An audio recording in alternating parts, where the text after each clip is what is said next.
현대인의 많은 질병은 영양 부족이 아닌 영양 과잉에 의한 것이 대부분입니다. 너무 많이 먹는 것이 오히려 문제가 되는 시대입니다. 이럴 땐 오히려 영양을 제한하는 것이 도움이 될 수도 있습니다. 그중에 한 방법이 간헐적 단식입니다. 간헐적 단식의 효과를 주장하는 사람들은 그 과학적 근거로 오토파지 이론을 말합니다. 오토파지는 2016년 일본 도쿄 공업대학의 오스미 요시노리 교수가 노벨 생리의학상을 수상하면서 과학계에 널리 알려졌습니다.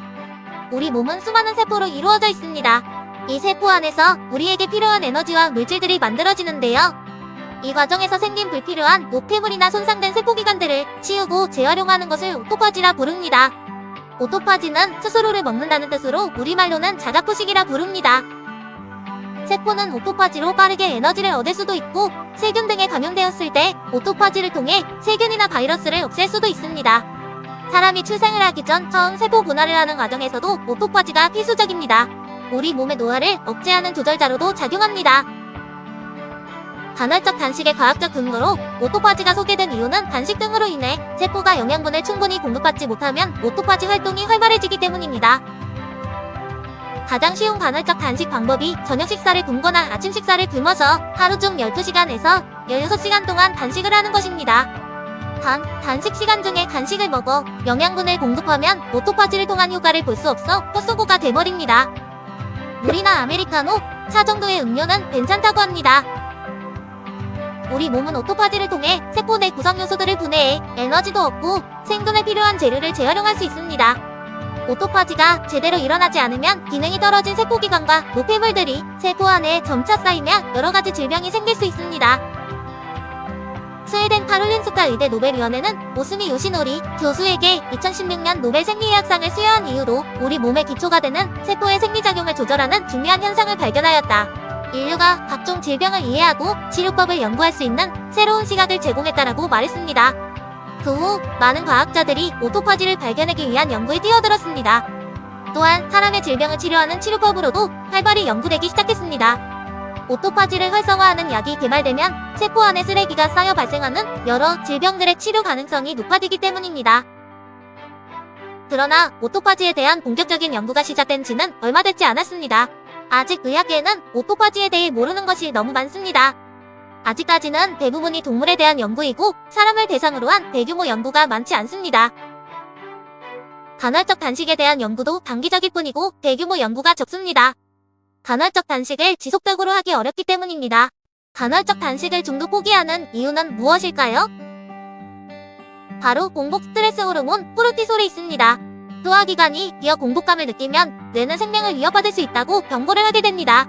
이로 인해 코르티솔이라는 스트레스 호르몬을 분비합니다. 스트레스 호르몬이 분비되면 집중력이 떨어지고 신경질적인 반응을 하게 됩니다. 심할 경우 평상심을 잃고 분노 조절을 하기 힘든 상태가 될 수도 있습니다. 스위스 바델 대학에서 소비자 행동과학을 연구하는 벤자민 샤이베엔의 교수는 이런 기분이 특히 음식을 선택하면서 매우 성급한 결정을 내릴 수 있다며 또한 몸에 해로운 음식을 충동적으로 과다하게 섭취해 비만 등의 원인이 될 수 있다고 말했습니다.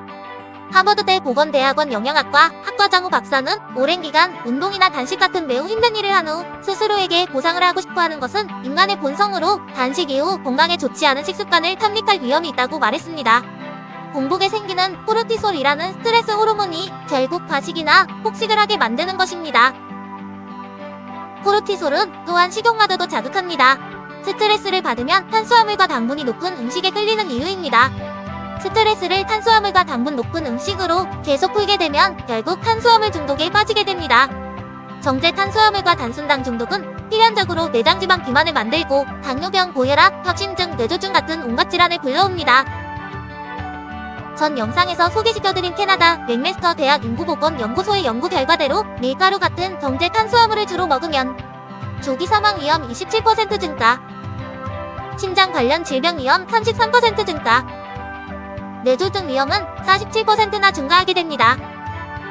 밀가루 음식은 역시나 멀리 하시는 게 좋습니다. 결국 간헐적 단식에 성공하려면 공복 스트레스를 최소화하는 것이 중요합니다. 하버드 부속 브리검 여성병원 영양학자 맥마너스는 간헐적 단식에 천천히 익숙해지며 몸이 적응하는 것이 중요하다며 몇 달 동안 먹는 시간을 천천히 줄여라고 강조했습니다. 공복 스트레스를 적게 받기 위해서는 단식을 유지하는 시간을 순차적으로 서서히 적응하는 게 좋습니다.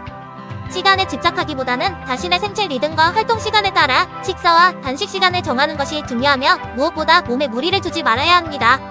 자신이 공복 스트레스가 너무 심한 체질이라면 12시간 간헐적 단식으로 3끼를 충분히 먹는 방식을 택해도 됩니다. 절대 야식만 먹지 않아도 효과는 충분합니다. 12시간 단식이 적응되면 조금씩 시간을 늘려나가 14시간, 그 후엔 16시간에 적응하는 게 좋습니다. 16시간 단식이 힘들다면 14시간, 12시간도 괜찮습니다. 자신의 몸에 맞지 않는 무리와 간헐적 단식은 오히려 스트레스를 불러오고 결국 간헐적 폭식으로 변질되어 건강을 더 망칠 뿐입니다. 무엇보다 중요한 것은 공복이 끝난 후 아무거나 마음껏 먹어도 된다고 생각하면 큰 착각입니다. 전 영상 아침 공복 최악의 음식에서도 알려드렸듯이 공복 후에 정제 탄수화물인 빵, 시리얼, 라면, 국수와 단순 당인 과일 주스, 탄산음료, 잼 등은 절대 피하셔야 합니다. 혈당 스파이크로 결국 당뇨와 심혈관 질환의 원인이 됩니다. 건강한 단백질인 계란, 두부, 푸른 생선 등과 식물성 지방인 견과류, 올리브유, 아보카도 등 풍곡물인 현미, 잡곡밥 등과 채소, 과일 같은 질 높은 음식을 드셔야 합니다. 자신의 체격과 활동량에 맞는 적절한 칼로리를 먹는 것도 중요합니다. 질 높은 음식도 많이 먹으면 결국 체중이 증가할 수밖에 없습니다. 하루 한 끼만 고집하지 마시고 2끼나 3끼로 나눠 먹는 것이 소화기관에 무리가 가지 않습니다. 하루 섭취할 총칼로리만 잘 배분하면 별 문제 없습니다. 가능하다면 저녁을 굶고 아침을 먹는 것이 좋습니다. 저녁을 굶는 것이 인슐린 저항성, 혈당 저하, 인슐린 분비량 등에 더 효과적이기 때문입니다. 활동시간대에 금식을 진행하면 혈당 저하로 피로감이나 저혈당에 빠질 위험이 있기 때문에 활동량이 적고 수면시간이 가까운 저녁시간대에 금식하는 것이 더 좋습니다. 마지막으로 너무 적은 칼로리 섭취는 오히려 근육 감소를 가져올 수 있습니다. 충분한 단백질 섭취와 적절한 운동을 같이 하는 것을 추천드립니다. 간헐적 단식의 문제점으로는 두통과 현기증, 소화불량, 변비, 신경과민, 피로감, 무기력증 등이 있을 수 있습니다. 또한 임산부, 수유부, 성장기의 아이들, 섭식장애, 치매 환자, 당뇨, 심혈관 질환, 뇌상성, 뇌손상 혹은 뇌진탕, 질병으로 약물을 복용하는 경우 등은 간헐적 단식이 위험할 수 있으니 절대 피하셔야 합니다. 간헐적 단식에 대한 연구는 아직 진행형입니다. 간헐적 단식의 효과에 대해서도 논란이 많습니다. 좀 더 장기간과 다양한 연령층에 대한 연구가 아직 더 필요한 실정입니다. 개인의 건강 상태와 체질, 성향에 따라 좋을 수도 나쁠 수도 있습니다. 전문의의 조언을 구하는 것도 한 방법입니다.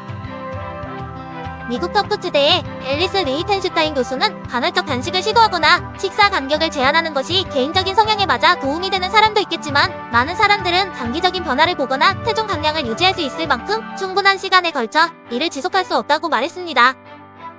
시도하신다면 처음엔 12시간 간헐적 단식으로 시작하시길 바랍니다. 3끼를 드시고 절대 야식을 안 먹는 정도의 변화만으로도 건강한 식습관을 시작하는 최고의 방법입니다. 스트레스는 만병의 근원입니다. 스트레스 절대 줄이시길 바랍니다. 도움이 되셨다면 장금이 TV 구독, 좋아요 부탁드려요.